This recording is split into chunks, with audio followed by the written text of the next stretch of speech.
咪，好肚餓啊！今日帶我同師傅去食咩嘢？食啲澳門 fusion 菜咯，有啲茶餐廳煲啊，唔算大排檔煲嘅。有肉啊，但係比較特別，梗係有肉食啦。得，跟住我有肉食有菜食。好肚餓啊！快兩個啊！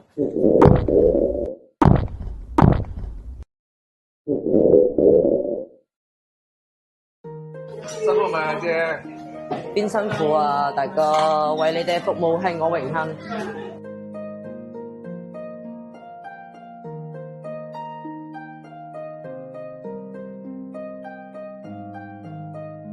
辛苦咪阿姐。我要裂開啦，你知唔知啊？秋風起，一笑個嘴就死皮，哇！一笑就好痛。啊，喂，不如整個鹹檸七都幾好飲呢度啲鹹檸七。哎，好啊，好啊，係嘛？好啊人頭鹹檸七係嘛？好啊我叫好啊靚女，靚女。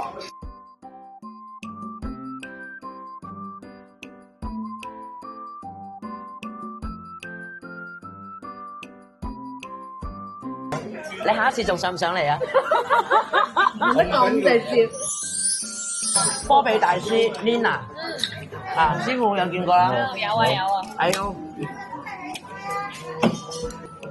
即係我發現一樣嘢就係咧，好多人譬如介紹新朋友呢件事咧，即係譬如我今晚要同你哋食飯，跟住我又叫個 friend 過嚟食飯，跟住佢咧個 friend 一坐低咧，佢就好似默認全世界就會識咁樣咯，即係唔會。譬如我叫嘅，我又唔介紹佢啊，你叫佢過嚟食飯，你又唔介紹埋佢，就會好尷尬。我發現好多人都會有呢件事，令到新朋友加入，可能唔想再嚟下一次咯。你下一次仲上唔上嚟啊？唔得咁直接。哇，好巨型啊！到了。哦，裏面有啲乜嘢啊？有啲乜嘢？牛筋腩。牛筋牛腩，呢個鑊咪好大㗎。哦。咖喱腩汁。師傅，我先點這個咖喱，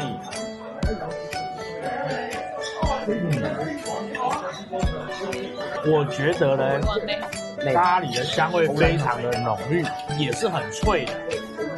不過我要覺得呢，再沾看它那個牛腩味道會怎麼樣，組合起來試看口感。其實你睇個包咧，佢已經剪到有啲底㗎啦，因為我哋真係太肚餓啦。但係佢個包皮都係仲係脆口，即係就有外脆內嫩。我其實最中意食就係咁樣。我平時好少食麵包嘅，但係呢一個確實係深深咁樣打動咗我。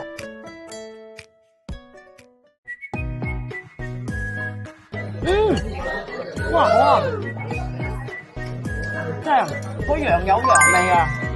我諗未整腐乳醬啊！啊，呢個羊係靚羊。羊肉煲咧，你台灣嗰邊係咪有啲咩唔同啊？你覺得？我覺得濃稠的味道是一樣的，但是台灣的羊肉爐的湯呢是可以喝的，它的沾呢也是會沾腐乳醬，腐乳醬還是算是大家都覺得這個味道是最搭的。然後再來就看它用的用法，因為台灣用的是比較重薑，它是走就是那種去腥啦，或者說把它的味道變得更強。台灣真係好中意用老薑，啱啱講薑冇鴨，又老薑，因為它對於女性的健康是有很大幫助。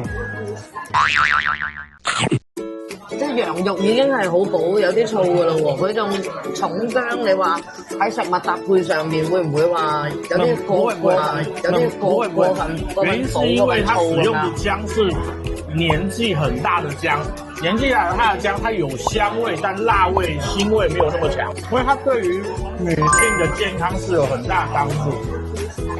我覺得生發之氣就是薑是可以帶來的。如果你們有去吃中藥的話，薑有分為生薑、桃薑、老薑，它有各種不同的方式。我覺得台灣是很重視把一個食材的各種的體相弄出來，然後再結合食材去做烹飪，所以羊肉的差距就是很不一樣。但我還是很懷念當年在西北上吃的那種羊，都是完全沒有調味，純吃羊味道。但我也覺得這也是蠻特別。我印象最深刻去過食羊肉嘅地方咧，就係我好中意去甘肅嘅，基本上如果時間允許，我年年都想去。佢嗰度咧有一個叫做羊肉炆餅。哦，羊肉炆餅，好好食，好好食，好好食。有幾間我哋最中意嘅半夜飲茶嘅鋪頭，叫傻閪。到5點要進起床時間的話，就會去吃。係真係好食，好食係真好食，真好食啊！台灣的。